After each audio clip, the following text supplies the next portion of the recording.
Hello, and welcome to the College of the Melissa online intensive series. If you would like to know more about our program and to subscribe for future updates, go ahead and get onto our webpage and sign up at collegeofthemelissa.com. This series is intended for beekeepers of all kinds, although we do focus mainly on Langstroth, and we will be addressing other hive designs. But this is a way of studying that we hope you will find interesting, novel, and perhaps helpful as you work with bees. Although much of the material we're going to be getting into here is complex, we're also going to be talking to the beginning beekeeper as well. In today's class, we're going to talk about tracking and troubleshooting. This includes reading the frame, identifying brood patterns, watching for evidence of in-hive grooming, identifying a colony that does not have a fertile queen. What does it look like if you have a virgin queen or a laying worker? The topics covered today. By the end of today's video, you should be able to identify the signs of a healthy colony, identify eggs and brood patterns, identify variations of healthy brood pattern, identify variations showing signs of emerging dis-ease, being able to tell if your hive is queen right, if it has an infertile queen, is there a laying worker? What does the drone population look like? Is your hive queenless? You're going to learn about drones as in-hive indicators. And at the end, we will have a methodology review with some questions. Let's start with, what does a healthy colony look like? This is a picture of an ideal situation. Here we see fresh comb. The queen is there in the center, visibly, actively laying, and there are lots of nurse and attendant bees. When examining your hive, you may expect to see the colony organized in this way.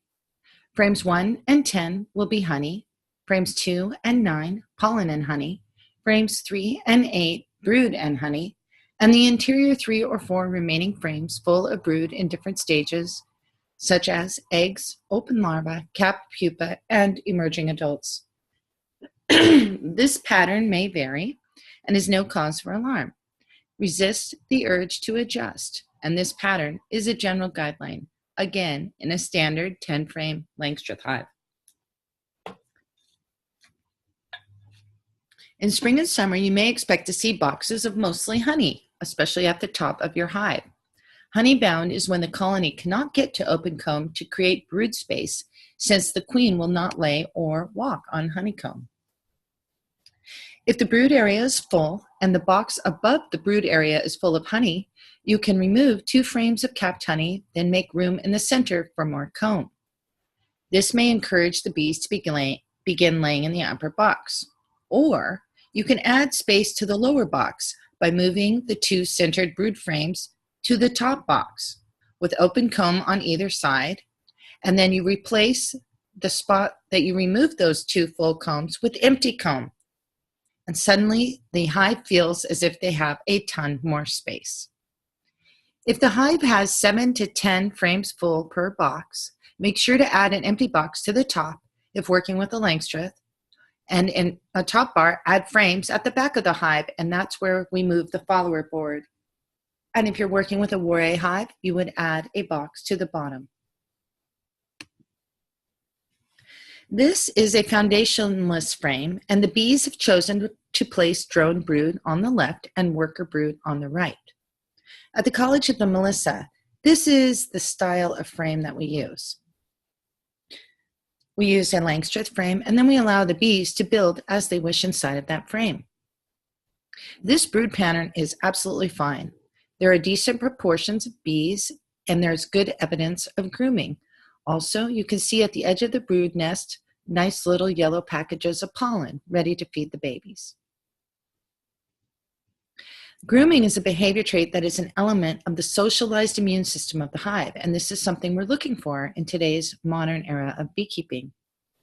You can see this trait as the empty cells indicate brood removal, possibly due to dis-ease, parasites, or damaged having been removed from the comb. And this is a healthy amount of removal for the amount of capped brood. Here's another top bar hive that looks pretty normal as well. It appears to be from the same colony before, something like a square top bar box.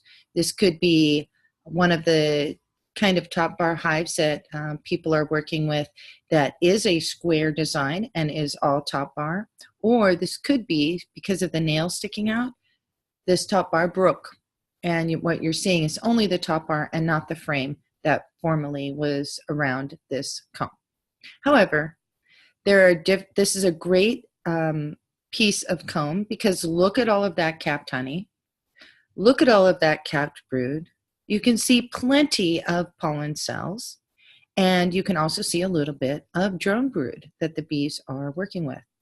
One of the nice things about drone brood is that later on, they're happy to put honey in those larger cells.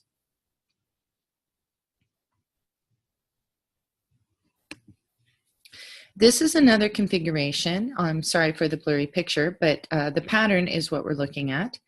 This is an excellent brood pattern. This is densely populated. The queen just went from one to the next in a beautiful pattern. The empty space that looks black in this around the edges was full of pollen. And so what the bees did was take the pollen, turn it into pap or bee bread, and feed it to all of those larvae that you see that are now capped and pupating or becoming adults within those cells.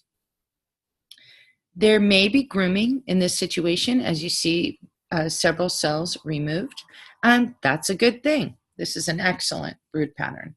Down here on the bottom, you see that the bees have created some comb around their bottom bar. This is drone comb. So when you see these two different types of comb, those are workers in the larger portion of smaller cells, and that is drone brood down at the bottom. The reason why the drone brood are being made this way is because this probably has a piece of foundation or human-made foundation that prescribes what kind of cells the bees are going to make. And as a result, the bees, because they felt the urge and the need to make the drone cells, have found some empty space down below and added it to the colony. I really love drone comb, and I see no reason to remove it, and we'll be talking about that later. Here's another excellent brood pattern. This also has foundation, and you can see again that the bees have tried to make a few drone cells down on the bottom. The reason why we know these are drone cells and not queen cells is because queen cells point downward and are longer, shaped like a peanut. The drone cells are more shaped like a little bullet and are rounded and more convex on the top. You can see that the worker brood above has developed a little bit of a concave appearance. This is totally cool and normal unless you see them sunken, in which case the larva inside or the pupa inside would have died.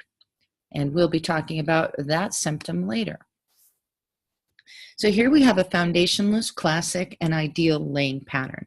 The bees have chosen their brood size and their pattern, and it's not enforced by human scaled foundation.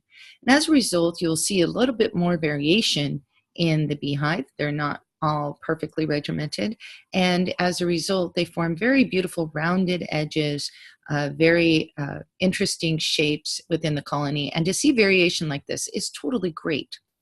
Again, so that you know what you're identifying, you see capped brood in the center, you see pollen moving out towards the edges, and you see open nectar that is being dehydrated by the bees there. They're actually sipping it up and spitting it back into the colony hundreds of times, or back into the cell hundreds of times, and dehydrating it and adding an enzyme from their stomach that makes it into honey. And then when it is dehydrated to 18% moisture content, they will make those beautiful white wax caps on the top. So what you're seeing with the bees on the edges of those white comb is they're either regurgitating and dehydrating the honey, or they're adding the wax cappings. This is some natural comb that's configured in a foundationless Langstroth frame. As you can see, the drone brood is placed wherever the bees would like it to be. And here it's right in the center of the frame. Next to that open comb, you see the bullet frame, the little bullets of brood. Those are the drone brood. When the bees are allowed to create their own cell size, they make beautiful organic shapes. Eventually, this frame will probably fill out into one solid frame, but you can see that they are making lobes and different designs of their comb, and that is because they know stuff that we don't know.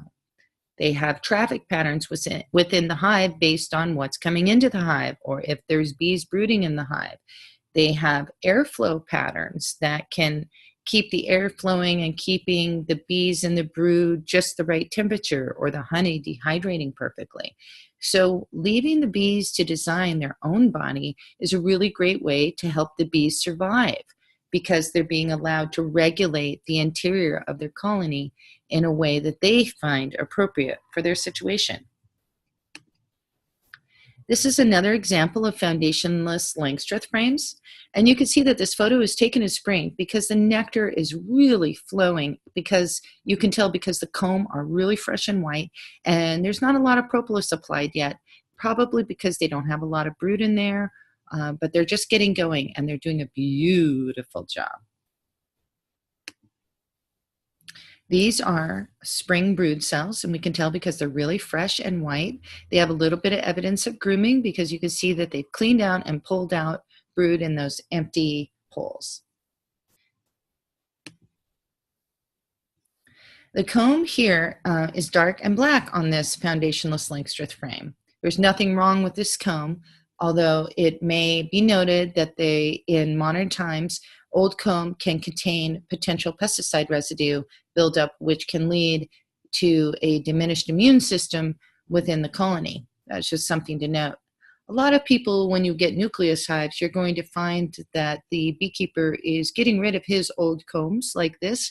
There is no way of knowing how old they are, how many times they've been exposed to the almond pesticides or other kinds of agricultural pollination services.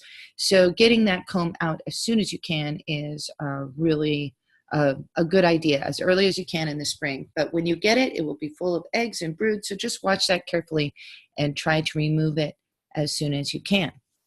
Black comb in general, though, is sturdy and reinforced with propolis and leftover cocoon layers from previous pupa. Did you know that bees spin a cocoon?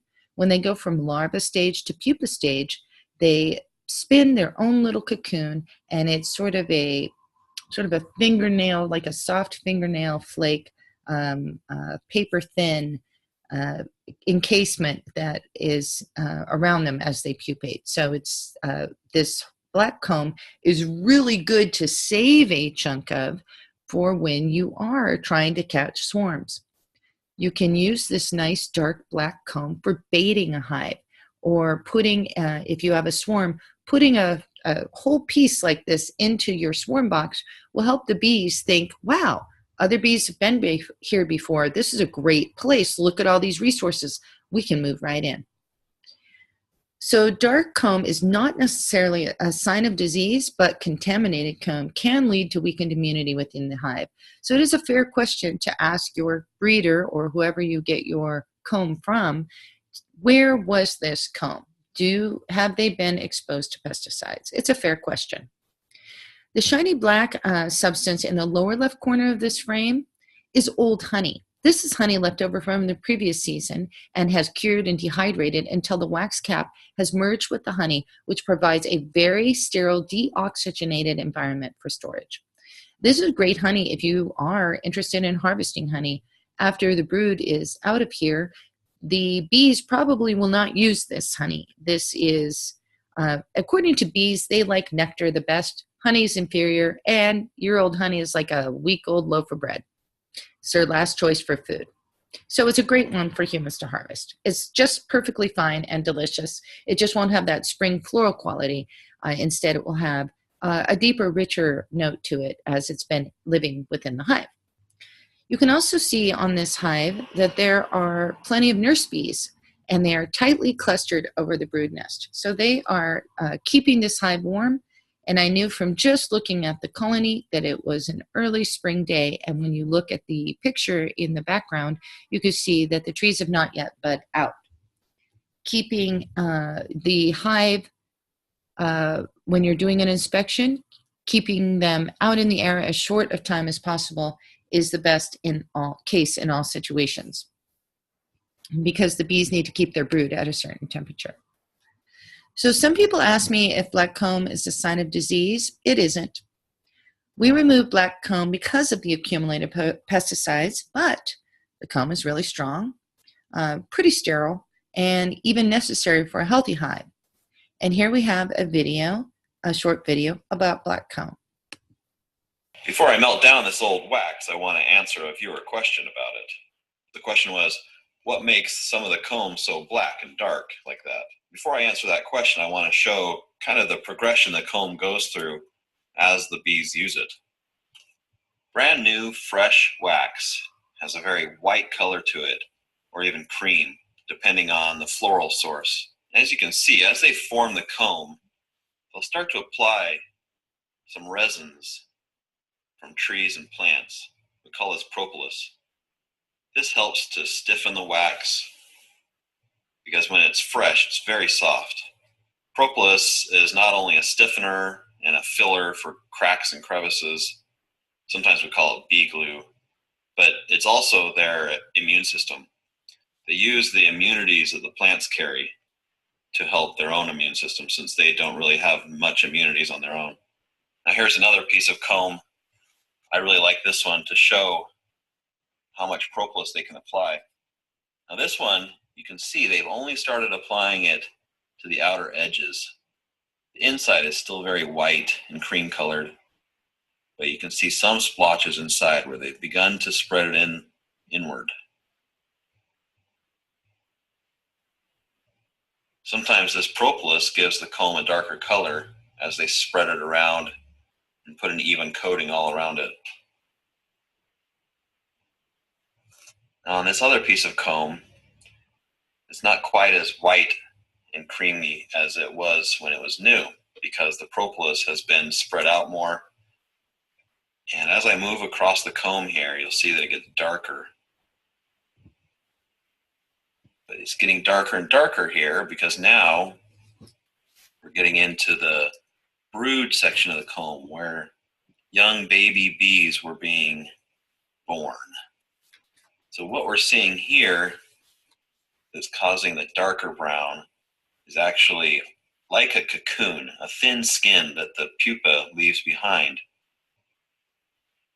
So let's look at a really dark, much older comb where a lot of generations of bees have been born here. If I crack this open, we can actually see some of that casing or skin or cocoon that the bee leaves behind when it emerges.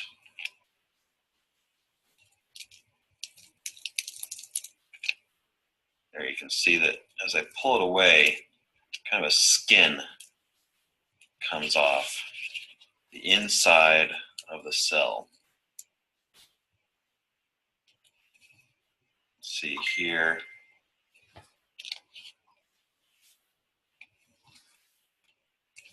See if I can get another good one.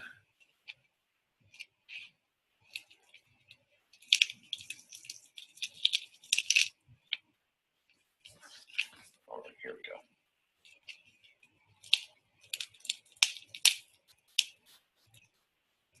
Right there. That very thin, translucent skin here, that's the brown casing that gets left behind. It's so thin and adheres to the cell wall, the bees aren't able to clean that off. They just leave it behind. It becomes part of the cell. And each generation of larvae and pupa will leave that behind. And it just builds up.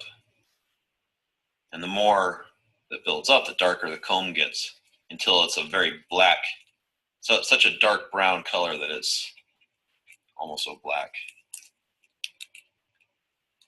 Now when I melt this comb down, all of these little casings don't melt. So they'll be left behind. Here's a nice one. And they'd have to be filtered out.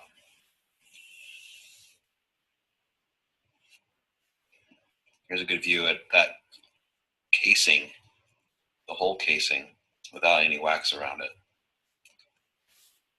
This is one cell there, pulling off two here. See the bottoms? There's one here.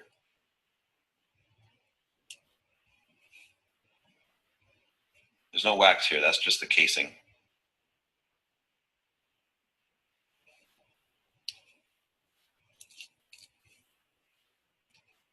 There's another here.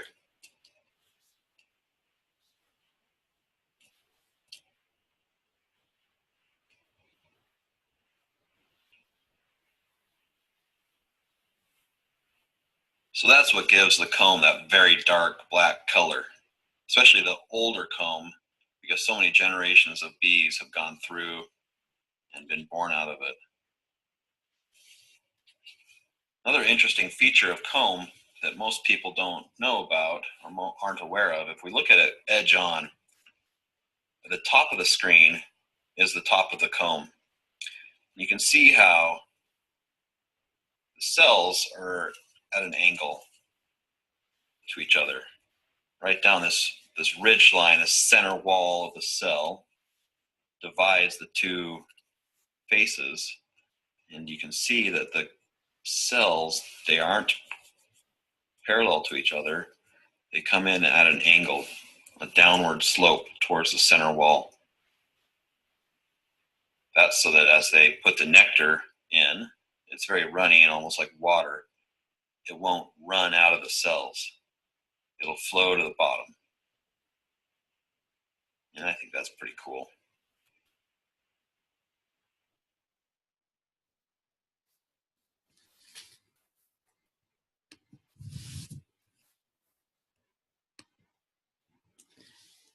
Here is a frame where you can see the queen.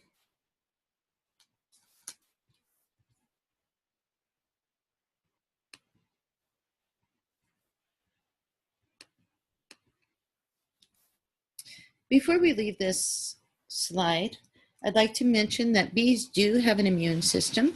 The author of this bee vlog said that propolis was a part that they used as an immune system because they don't have an immune system. Bees do have an immune system. It's called a socialized immune system. And they also have little bees that act as white blood cells within the colony. Bees that take on a disease load and share the immunities.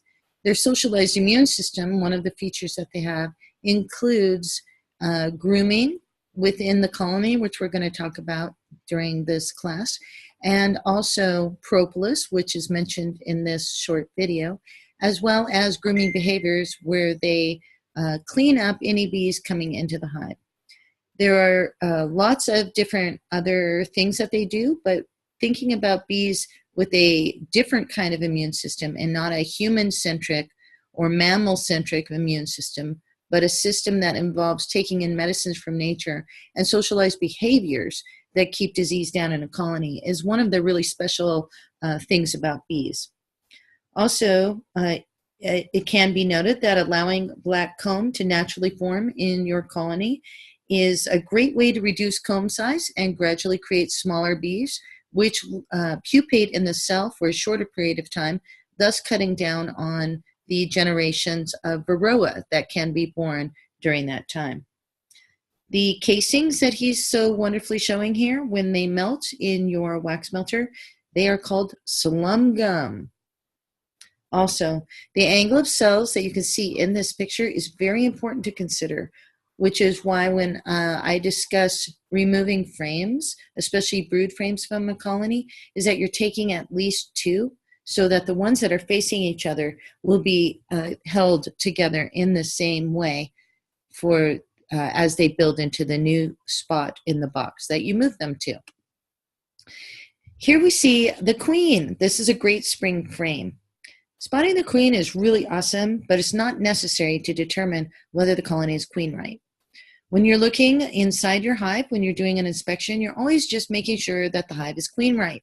And queen right means that you have either seen eggs and that the majority of the brood is worker brood, or you've seen the queen herself. When you see eggs, that means that the queen has been active for some time and definitely within the last few days. If you see a lot of worker brood, that means that the queen is fertile, because only fertile bees are worker bees. Non-fertilized bees are drone bees or brother bees. Let's learn about how to identify eggs and brood patterns. Looking at this frame, you can see the two types of capped brood are different. We discussed this in a previous slide. Do you see closely how one is domed and one is flat? And can you see that the diameter of each cell is different? The yellow arrow is pointing to healthy worker brood, and the red arrow is pointing to healthy drone brood. In this picture, all the bees in this picture are worker brood, the ones that you see moving around. And again, apologies for a blurry picture, but again, we're always looking at the patterns, and you can see that there's three different kinds of capped cells here. There's the drone cells, which are convex in the left. There are the queen cells, which hang like peanuts off the side. You see how they are elongated and hanging down. And then down in the middle, you can see that there are worker cells. At this point, when you see the cells that are capped like this, you need to prepare within a few days for swarming or splitting this colony. You could do something called a walkaway split and remove this and 5 frames. That includes that one frame with a queen cell, some eggs, some open brood, some capped brood, pollen and honey, and that will create a nucleus colony, and the queen may swarm from that colony and return. Otherwise, leaving them in the box, you can guarantee that this hive is going to swarm, and that's a great thing. One quality about where these queen cells are, though, which is important to note, is that these are called supersedure cells. This means that the hive is going to replace the queen that they have within the hive. It may be that they're going to swarm, but it may be that there's something about that queen that they don't really care for, and they're replacing her. And that's not a bad thing. When you see this, you may choose to leave this frame within the hive and let them work it out, but still keep an eye out for potential swarms. Finding eggs is more challenging than identifying brood. Eggs hatch at 3 days and then become a larva. In this photo, you can see that there's an egg that is under 3 days old, and a larva that is about 5 to 8 days old. 3 to 5 day old larvae are a little bit larger than eggs and are laying on the cell floor, as opposed to standing up. The standing up is an egg. And larvae are most optimally bathed in a pool of glistening royal jelly. This photograph does not seem to have a lot of royal jelly. The darker frame in the upper left has a larva in it. You can see the C shape. That means it's an older larva. When searching for eggs, look for this pattern. I always like to teach that you're looking for the pattern and the anomaly. This is a great pattern. You can see that on the lower left, there are capped cells, and they're bordered by really big larvae that are beginning to be capped by those busy bees who are working on closing up those cells. And then you will see smaller larvae that are look a little deeper inside of those, going from a big fat grub to little C's. And then if you look into the darker and darker and darker, you're going to see little polka dots on the edge of these brood frames, and that is the eggs. And when I see those little polka dots, I look closer to make sure that they're eggs or small larvae and not reflections of light. And sometimes having a magnifying glass really helps. And then you can spot those individual eggs. But noticing the pattern can let us know where the eggs are, where to look for the eggs. Spotting the eggs means that we have a queen in the last 3 days. Spotting up to 3-day-old larvae also give us an approximate queen right assumption, because seeing the small larva means that the queen was present at least 3 days ago.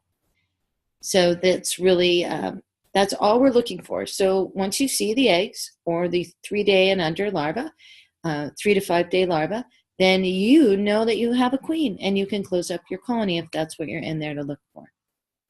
Here's another way to see the pattern. It still is hard to see the eggs, but gently tipping the frame to catch the sunlight will help you spot those eggs. This photo has the egg cells in shadow, and when I viewed this slide, I instinctively tipped the computer screen to get a better view, which I thought was pretty funny. The word with the arrow with the word egg next to it has the best image of the tiny size of the eggs in relation to the cell and the maturing larva. I like to think of it as a piece of rice in a teacup. So the cell next to it has some maturing larva, and in that picture we're looking at, I can't tell if it's standing up or it's laying down, but remember that when it's laying down, it's technically a 3 to 5 day old larva. But usually if I see that, I assume that we're queen right. And look at this picture again.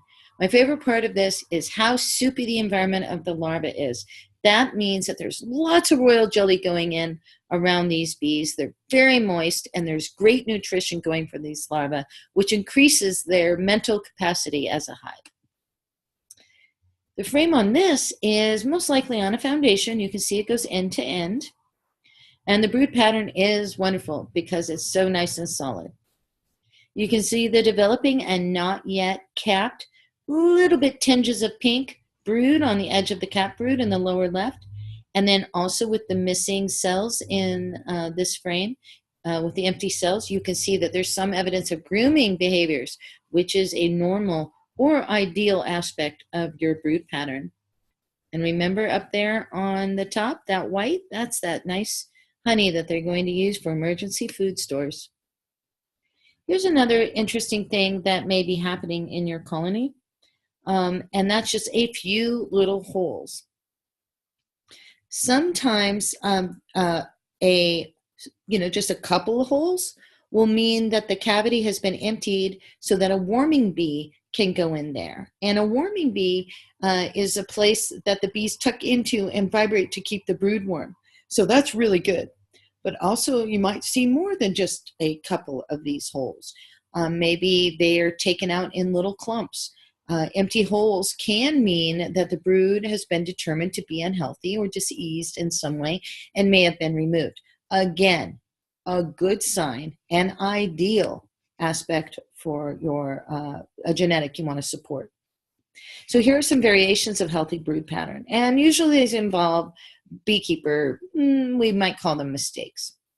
Sometimes people worry about this type of configuration because you can see that there's a frame, and underneath the frame is a big chunk of comb that has a ton of drone comb in it. There's nothing wrong with this pattern. It just means that there was an empty space underneath excuse me, this honey super frame. The bees always want to build drone comb. They feel that drone is essential to the well-being of their body. And if they're forced to work with human scaled or arranged foundation, they will take every opportunity to create drone comb whenever they can. It's a sign that the hive is healthy and looking forward to the future. In this situation, you can see that a box went on top that had no frames or top bars. Again, sort of a rookie mistake, although I make this mistake occasionally myself. The bees then beautifully decide to build their own free-form comb on the inner cover. As we described in earlier slides, this type of comb may be created to correct certain qualities inside the hive, like airflow. They're making a comb that is specifically designed to the way that they want to make their colony for reasons that we may not understand. This creates a lot of problems for the beekeeper. In this situation, I would leave the top down and probably not inspect this colony again until a weight check indicated like there was a reduction in honey stores or brood. Then I would go in and see if they vacated this comb and remove it if they have. This would be comb that I would harvest. and when they move down out of it, probably at some point in the fall or in the spring, when they're consolidating into a smaller ball. Western or conventional beekeepers may tell you to remove it immediately, but if we're thinking bee-centrically, this tells us to leave it alone. And bee-centricity is a term that means that bees are doing something for themselves. We're thinking about the bees having their own sovereign way of creating their comb in a natural formation, sort of a semi-hands-on, semi-hands-off, mostly hands-off approach to beekeeping, allowing the bees to inform us what they may have us do. And if they're building the comb this way, that's a lot. If we removed it, that's a lot of wasted energy, a lot of potential stores lost. And so leaving it for at least a season may be a good thing to do to help keep your colony alive. There may be valuable stores such as eggs, medicine, honey, and the comb itself in this comb. That gets in the way of our inspections, but the bees like it that way. If you need to add an additional box because you don't want them to be honey bound, you can take a hint from the Warre method, work with a couple of friends, have them lift those top two boxes and slide another box underneath. To avoid this situation in the future, make sure to always put frames in your hives, or at least top bars with bee space between them so that the bees can build regulated comb. Then make sure you keep your hive level, vertically, horizontally, and diagonally across the top if you decide to go foundationless. This frame begins to show active grooming behavior as well as introductions of dis-ease in the hive. A lot of times in the spring, we'll see low level of dis-ease, and then as the summer goes on and the bees begin to interact with colonies that are coming from outside your area or as bee diseases grow in the hive, as varroa increase in our hives, we begin to see introductions of dis-ease. And so this is where we see the socialized immune system behavior of grooming, the in-hive grooming process. When we see up to 30% removal of the brood, this is a good balance of grooming in a state of illness in this current era of bee health, which is not great as far as we can tell in the United States at this time. Here you see a large portion in the center removed, and they're surrounded by capped and groomed cells, and this is also within the healthy percentage balance because the empty cells in the center indicate that there have been bees emerging from this frame within the last few days, and upon closer look, we would find bees emerging from the remaining capped brood. This is great. You want this to happen. This frame here shows a normal circular brood pattern in the center of the healthy frame. And in this case, some beekeepers may be concerned because it's on a honey super, but who cares if it's on a honey super? Just don't spin honey out of that honey super. Bees like to make their brood or their comb in every which way inside the hive, and is no cause for concern. Keep allowing this brood to come to fruition and to come into adulthood is important for your colony, so you don't have to correct this. It's perfectly fine.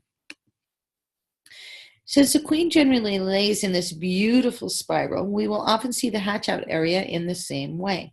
Since this is where the eggs were first laid, in the center, they emerge before their sisters. Again, this is healthy. The reason why you see the little spots of drone brood in there is because those are going to take a little bit longer than the eggs to hatch. So for some reason, there was slightly wider spaces in that comb, and perhaps that was drone brood being laid in there. Worker bees take 21 days to hatch. Drone bees take 24 days to hatch. And queen bees take 16 days to hatch. And this is from the first day they are laid until they emerge as adults. This is black plastic foundation. It's not a kind of foundation that I've seen bees choose. If given a choice between freeform, wax foundation, even yellow plastic foundation, and black foundation, they will always choose something else, I've noticed, other than the black foundation. Just a note of my personal experience. But this is plastic foundation with healthy grooming. You can see that there's less than 30%. Here are variations of brood patterns that may indicate emerging disease. As opposed to previous photos, this colony shows extreme evidence of extreme grooming and therefore illness. There's potentially a spotty brood pattern, which is considered a weakness of the queen. This may be due to reduced fertility, due to age, chemical exposure, or disease. There are queen diseases that are sexually transmitted diseases, and there are also diseases that affect the queen in her laying patterns. In general, if I saw this laying pattern, I would probably think that this beehive wasn't going to make it. Here's again, to compare, here's a healthy pattern with evidence of grooming. This photo shows a close-up of the grooming process. The top left arrow shows that a pinhole is made in the capping where sick brood was, and this has been determined by the bees that have a great sense of smell. We want bees that have the better sense of smell. Up at the very, very top, you see a sunken or a chewed open hole. I think it's a chewed open hole, and next to it is a hole with a pinhole in it, or a cell with a pinhole in it, and you can see that the bees have begun to chew off the capping of that cell to remove the dead brood within. We want bees that have this increased sense of smell because that is helping us to helping our bees to get rid of disease sooner and causing less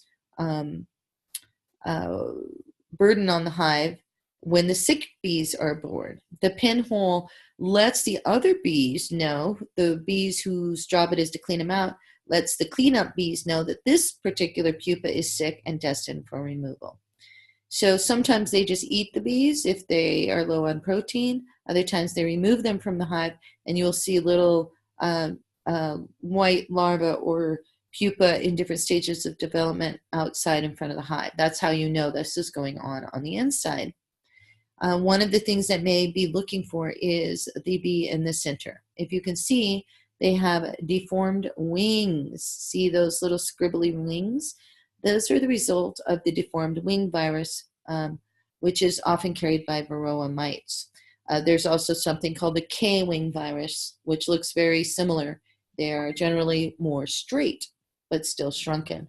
This is a virus spread by the varroa when they go into the and bite the pupa, where they are piercing the exoskeleton of the bee and sending in disease spores while sucking on the hemolymph. Here's one that has quite a bit. Is it too much? To me, it looks like 40, maybe 50% removal rate, and it's looking pretty sickly. This may be due to a spotty laying pattern, but it also may be considered a grooming pattern where sick pupa are removed, as we described in the previous slide. Another way to determine if the cells are being groomed is to check out the opened larva. This close-up photo shows the chewed up and flattened larvae in some of the cells, and there's also dead larvae in this photo that show the brood have begun to be diseased. Chewed up larva begins to look less like chubby grubs and more like little wedges of drying cheese. They have lost their glisten and they have lost their roundness, and if they were in the cell, these cell caps would begin to look sunken. This is also getting pretty wonky. There's lots of grooming interspersed with some drone brood, and these bees, though, on a foundation, went ahead and created drones because there was an underlying pattern they were forced to build where they could focus the brood. If there are worker eggs and larvae elsewhere in this hive, then it's probably okay. You can see that it's a spring colony, and there's that nice white fresh honey. This comb is really wonky, but it's most likely just been damaged. Somebody bumped it, scraped it, and that's why it looks like that. So in a situation, how do we know if your hive is queen right? Is there an infertile queen? Is there a laying worker? Is there queenlessness? What does the drone population say about the colony? In this situation, we see a lot of signs of potential problems. This may even be a dead out because those bees are looking pretty dark and greasy. There is no young brood. There's only drone comb, and the comb is placed in the appropriate spot. This means that all the workers laid by the queen have been hatched, and the drone of the same batch are finishing off in the cell.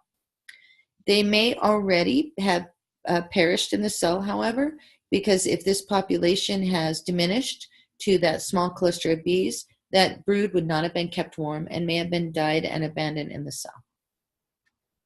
The captain nearly kept queen cells on the bottom edge of the frame tell us that the bees had discovered their queenlessness and are attempting to bring forth a new queen. The queen cell in the center looks as if a queen has emerged from it. The irregular shape of the queen cell on the right may be showing that this hive is not quite at peak strength. As an aside, look at the bonnet of a beginning supersedure cell up in the upper left quadrant of this frame. This may or may not have an egg in it, but by itself this is not a problem because bees always have them around just in case. And this may have indicated that they have had some sickness, identified that their hive had some sickness, but were not able to put an egg in it in time. The state of queenlessness is, some people think that this may be a sign of queenlessness, but we would call that a curvet in a cul-de-sac. Sometimes the young queen will really exuberantly lay extra eggs in the bottom of the cell, and if this happens, don't worry about it. The worker bees will catch up with her and give her more comb or remove the extra eggs. I would say that the queen is present and it's not a laying worker because all of the eggs have been laid in the bottom of the cell, and there's maybe little spots of glue helping them stand up. You can see that in a couple of these cells. And worker abdomens don't quite reach to the bottom, and I don't believe they're capable of giving them the glue. So give this hive just some time to work it out. It should be fine. Multiple eggs could be corvet in a cul-de-sac, but this is getting ridiculous.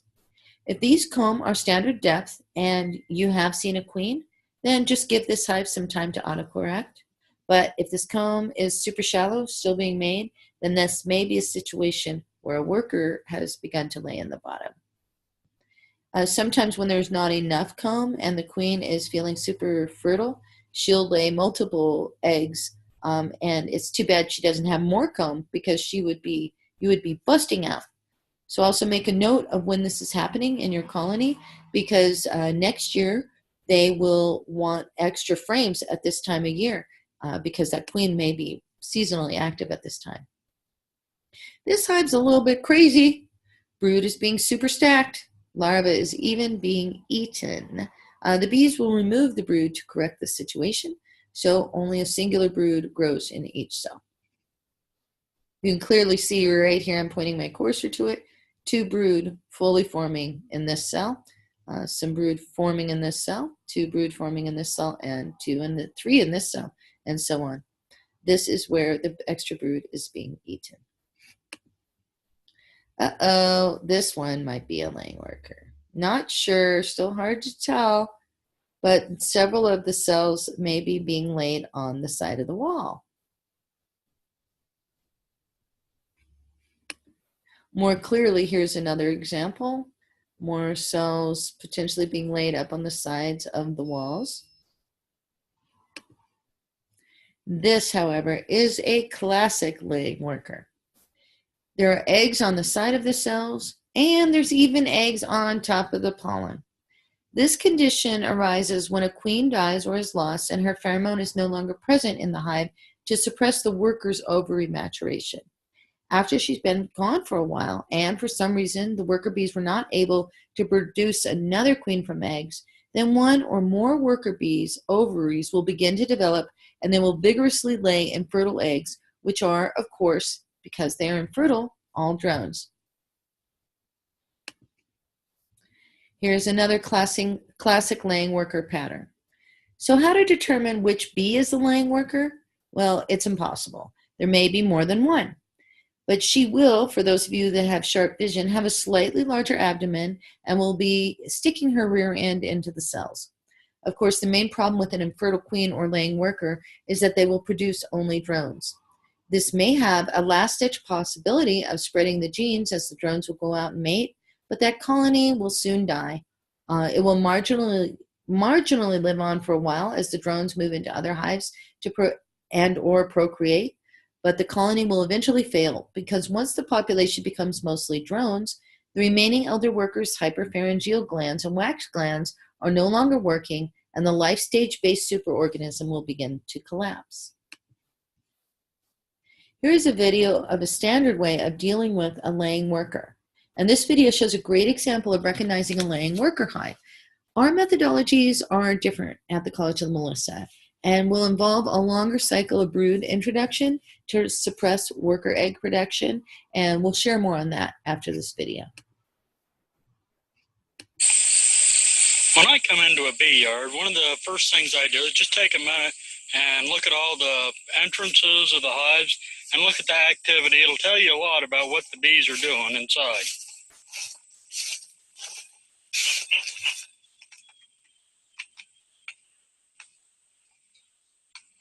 See, there's a little bit of bearding, nice entrance activity.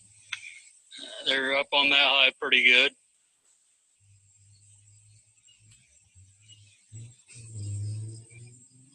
Now, as I get over here, I find one hive that has almost no entrance activity. There's just a few bees flying in and out of it. The lack of entrance activity indicates there may be a problem, so we're going to get in the hive and see what's going on. When we get down to the excluder, we can see that the hive population's real low. So this is another good indicator there's a problem.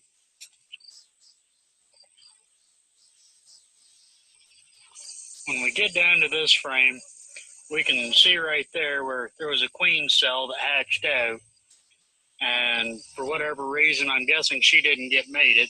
But you can see a few drone brood scattered all around. This is the classic sign of laying workers.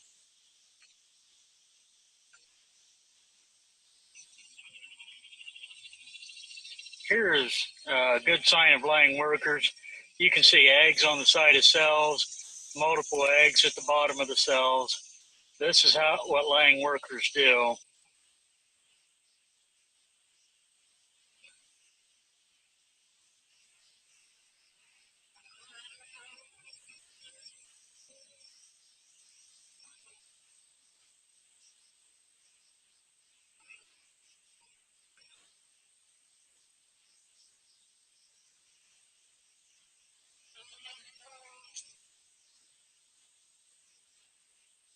A laying worker hive like this isn't worth saving when the population's this low. It's not even worth trying to mess with.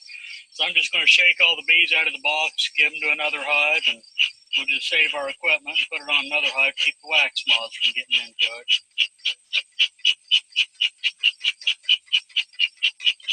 Shake them out, you just smoke the bees down.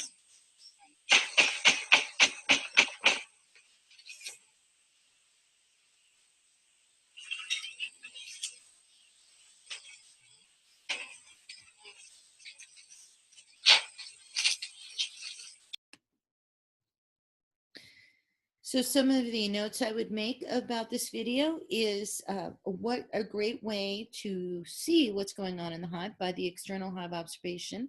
We'll be working on that in another video in this series.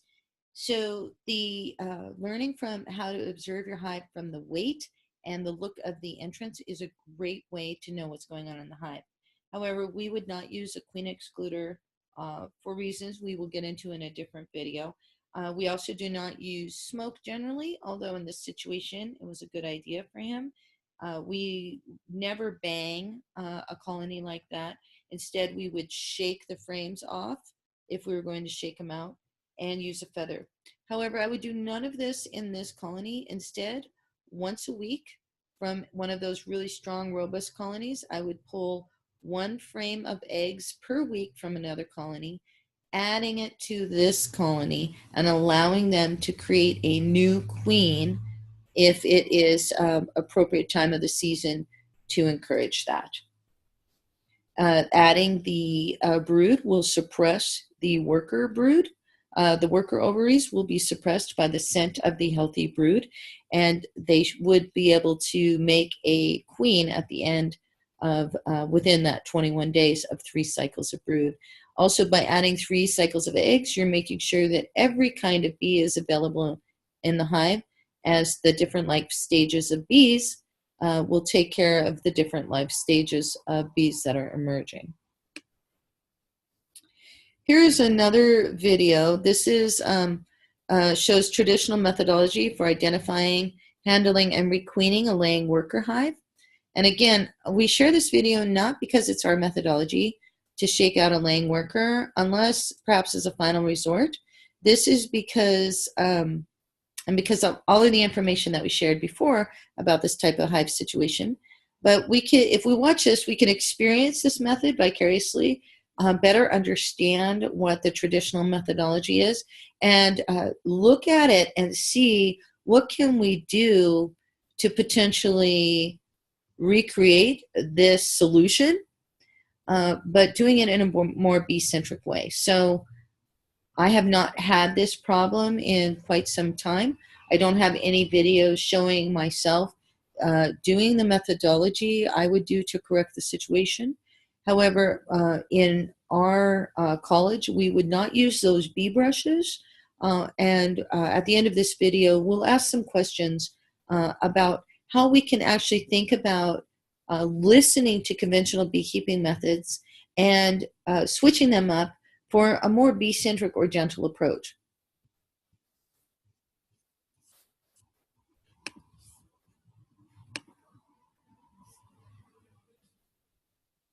I'm Jeff Lee, and we're going to try and solve today a problem of laying workers.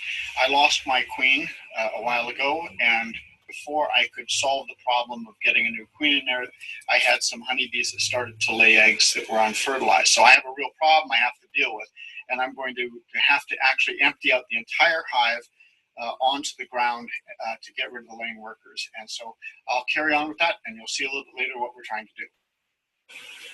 Okay, so I'm taking each of the frames out. They all have to be emptied of the bees because we don't really know which one is the laying worker, but you don't want to have in a hive if you're going to put a new queen in. So to get these off of our apiary, I have to put them into little nuke boxes and then transfer them outside. Ordinarily, you would probably just carry the hive over to a place, but I'm not carrying this thing off of 2 stories. What we've done is we've brought down all of the frames that we know are from the brood box that has the laying workers. There's 4 in here, 4 in here, and there's 1 in here.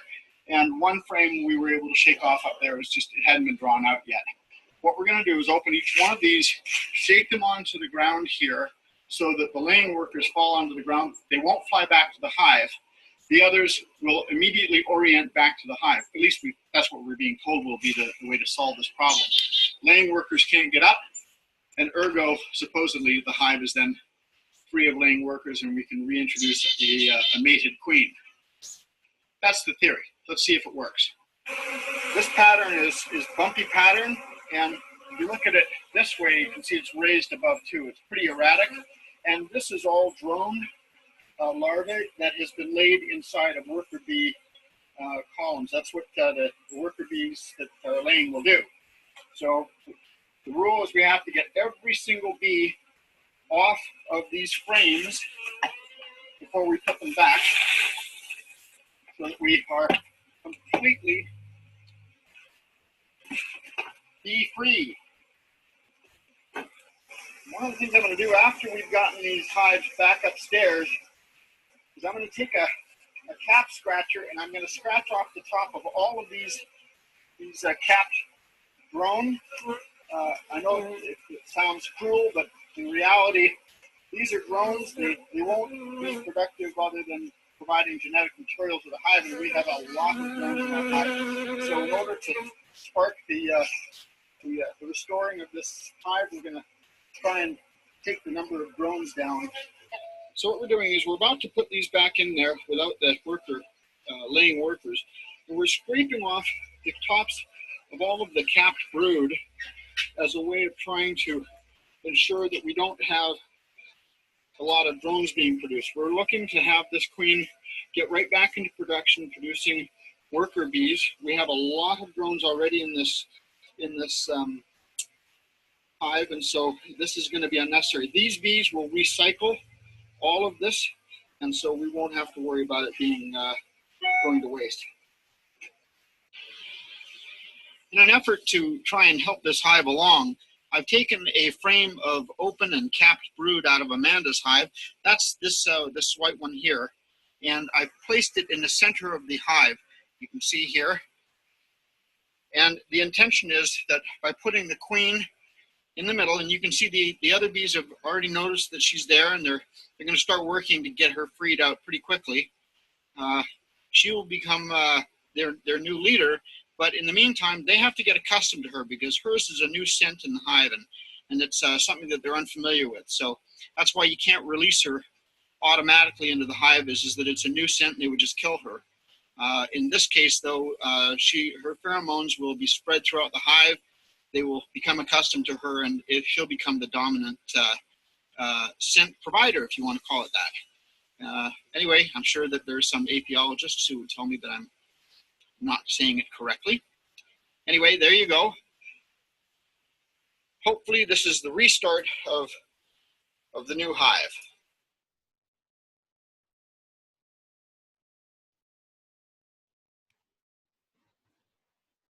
I really like this video because I think that they had the right idea.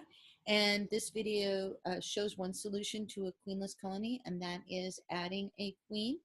The way that I described after the previous slide is that you suppress with using brood, as they showed in their hive box. They used the brood to suppress the laying worker inclination, and then they added the queen to really accentuate the queen pheromones in there and give her the hive a chance to get used to them before they open it up. When you would never shake out bees for any reason other than this reason, because new baby emerging bees can't fly. But since this hive hasn't had any young or emerging worker bees, then you don't need to worry about it, because all of the older bees that have been living in that colony will be able to fly back home.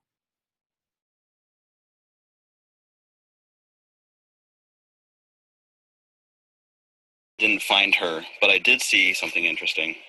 I saw several cases of workers entering cells abdomen first, that's their tail section, and then emerging as if they were laying an egg. This is only behavior normally seen by the queen. When workers enter cells, they typically go in head first because they're either taking care of brood, or they're cleaning a cell, or they're inspecting the cell. I'm seeing several cases of workers going in tail first, spending a few seconds in there, and then coming out, and I look in that cell and I find eggs.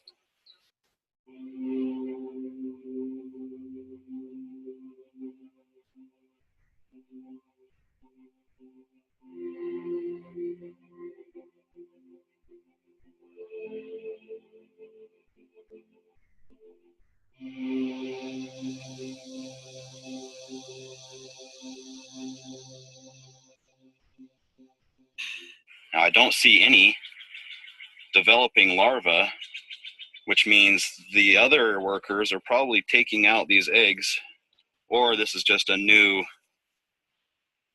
phenomenon that just started and I just caught it in the early stages. I also see several queen cups. Let me see if I can see this on camera here. The queen cup is right there, and they have multiple eggs inside. Again, something not normally seen in a queen right hive. You'll see queen cups, but you won't have multiple eggs inside. There's another queen cup. Let me see if I can see it on camera here. Yeah, another queen cup there. Queen cups are a normal thing, but you don't normally see this one here. I see 3 eggs in there. That's not typical. Now, the way to deal with laying workers, there's a yellow jacket, a little bugger. There's several ways to try to deal with laying workers.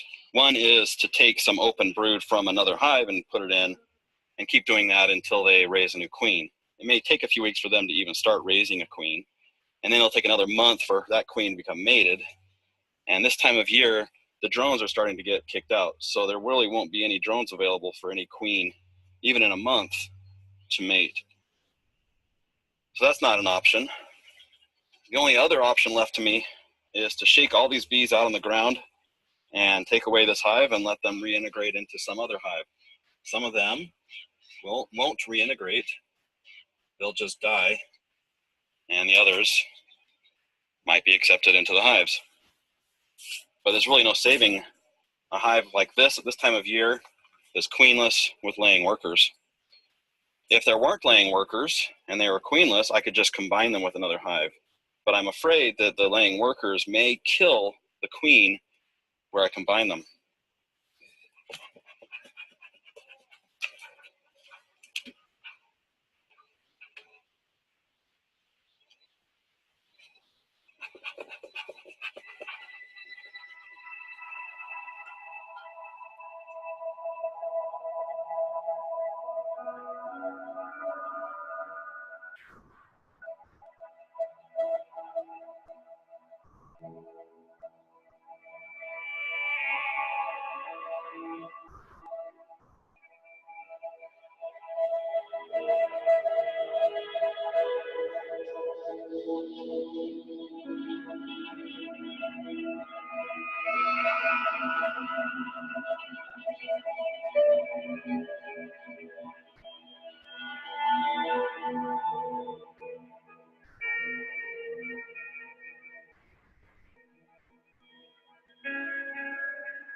When I had the nukes here, I had them reversed.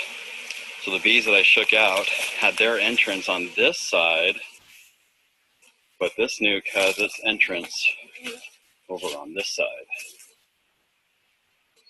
So these bees that got shaken out think this is their home because it was right next door. It's in the approximate location, but there's no entrance on this side. Should be interesting to see what happens. It's been a little over 24 hours since I shook out the hive that had the laying workers. And here's what remains of the cluster that has gathered on the backside of the neighboring nuke. The cluster was twice as big last night when I came by to check on them.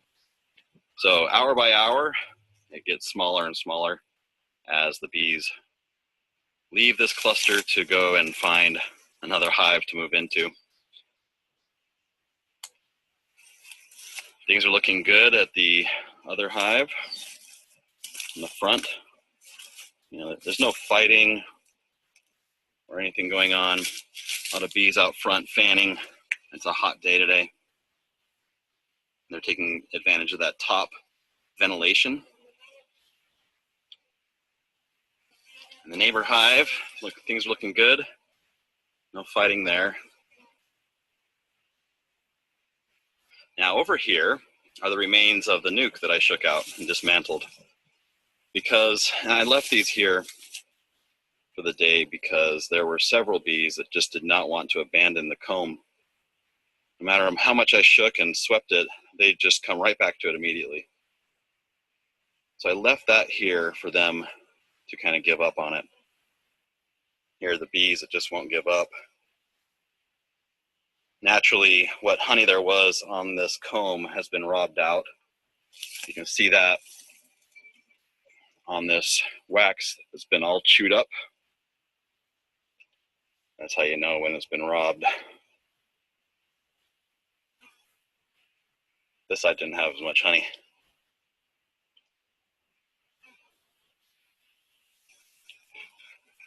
I turned that comb upside down in hopes that they would abandon it more quickly. On the shaded side, on the opposite side that we can't see, there's actually another cluster, but it's very small. It's about the size of what we see there on the wood. But this is most likely the remains of the group of bees that were laying workers, because they don't know where their home used to be. They were the bees that hadn't left and become foragers yet, so they don't know where their hive is located. So they are technically lost. They may or may not go to seek out a new home. We'll just see what happens to them. Okay, it's been 4 days, and there is still a small cluster of bees hanging around on the back side of this hive in the area that used to be their front entrance. They just don't seem to be getting a clue. It'll probably take a few more days still for them to finally integrate into some other hive. Over here on the old equipment that's been sitting out for 4 days, there is still a small group of bees here on the comb that just won't leave it alone. I'm gonna have to shake this off so that I can put this away, because I don't want to leave this out anymore. The ants are starting to get curious, and I don't want the ants leaving any scent trails over this. And this yellow jacket's trying to pick off bees. So that's about what you'd expect to see when you shake out a hive of bees, and some of them just don't know where to go. They kind of hang around and get lost. Eventually, it might take about a week or so. They might integrate into the hives. But that's just one solution for having a problem with laying workers. When I posted the last video where I discovered this problem, I got a really good comment from one of my viewers. David Springay wrote, "I'll take a guess that for the laying workers, you just add some wet brood frames to repress the laying worker and then combine them with another hive." This is a brilliant solution, and I'm really disappointed that I didn't think of it. I've done a lot of reading on what to do about laying workers, but never experienced the problem until just a few days ago. And when it came time to do something about it, in my mind, I'm thinking about all the things I read, and this was never one of the options, but to me, it makes perfect sense. When you can either add more brood for them to raise a new queen, or you can shake them out, or you can try to combine them with another hive. I never thought of kind of combining two of those solutions. I didn't think that once the laying workers are suppressed, you could just combine them with another hive. It's brilliant. So I think the next time I have this problem, I'm definitely going to try that suggestion.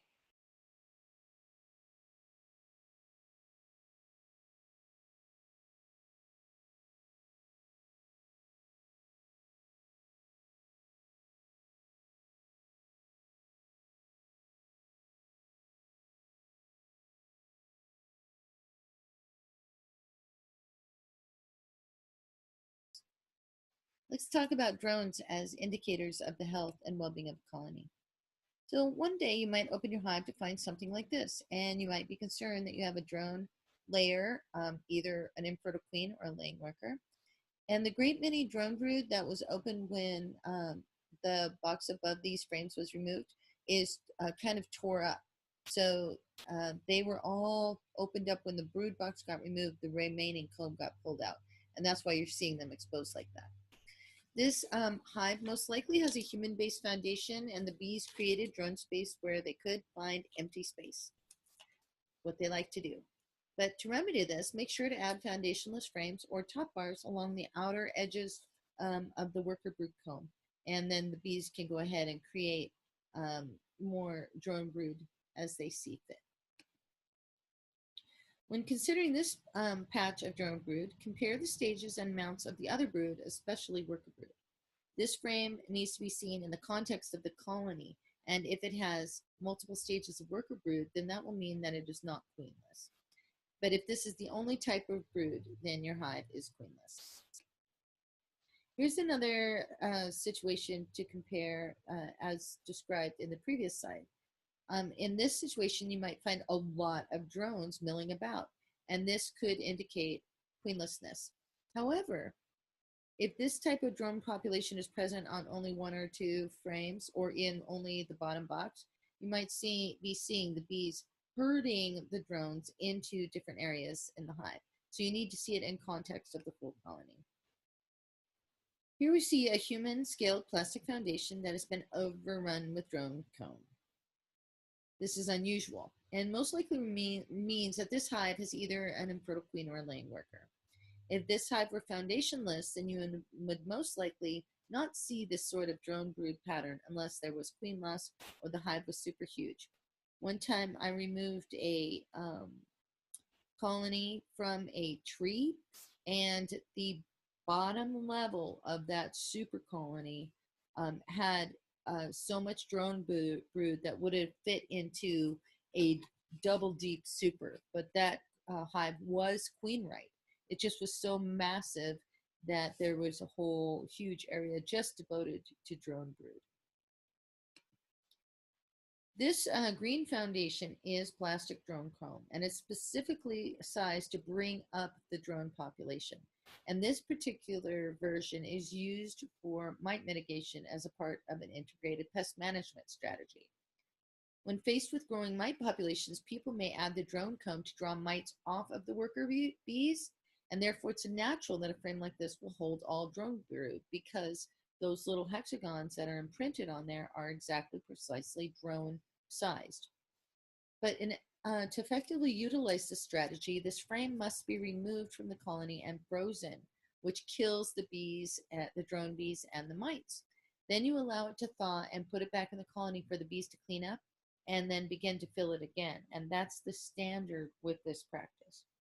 As you can see, the beekeeper allowed the comb to hatch, which potentially overloaded the hive with mites. And the bees are now preparing to abscond, as evidenced by the multiple maturing queen cells present on the bottom. I would not assume that this hive was queenless based on this frame alone, but I would guess that the mite mitigation failed and was actually exacerbated by the beekeeper's mishandling of this strategy.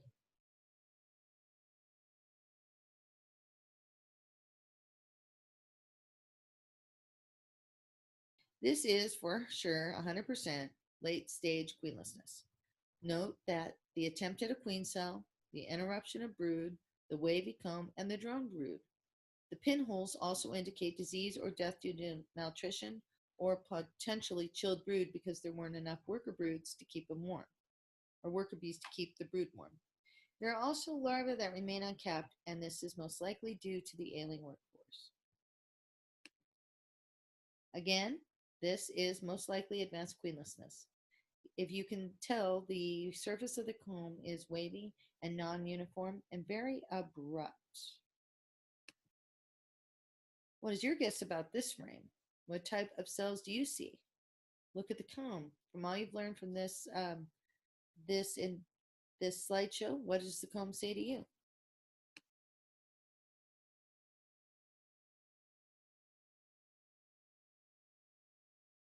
If you open a hive that has been queenless for some time, some of the following qualities could be present, and I'm offering this as a review. A healthy foundationless hive may have as much as 30% drones.